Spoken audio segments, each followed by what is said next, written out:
It may not have become politically independent, but when it comes to energy, Scotland is getting close to standing on its own.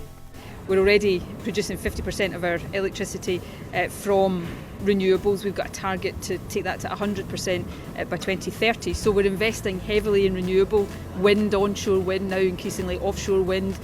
We're a world leader in wave and tidal technologies. We've also reduced our energy demand by an eighth over the last decade. As a whole, though, the UK reportedly looks set to miss its legally binding target to produce 15% of its energy through renewables by 2020. Currently, over 60% of its onshore wind projects are in Scotland and have an annual turnover of $316 million, more than the rest of the UK combined. A policy clash Scotland criticises. Back home there is a sense of frustration. I mentioned carbon capture. We had two FTSE 100 companies involved in that competition.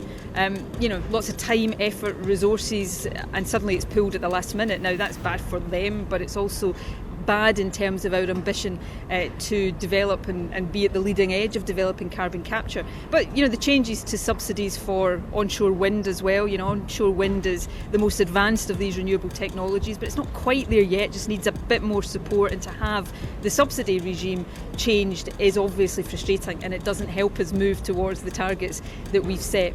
Energy has always been a key issue in Scotland. Part of the Scottish National Party's push for political independence lay in its assertion it should have greater autonomy over its oil and gas revenues.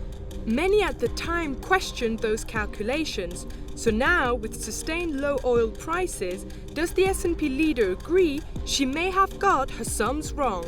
I don't accept that the case didn't stack up. I think the case for Scotland being an independent country with or without oil is a strong one. You take oil out of the equation for the Scottish economy. I think our output per head is broadly similar to the rest of the UK, and most of the years of my lifetime or thereabouts, we've had higher tax receipts per head of population in the UK as a whole. So we're a strong and diverse economy. Yes, oil and gas has been important, hopefully will be important for some years to come.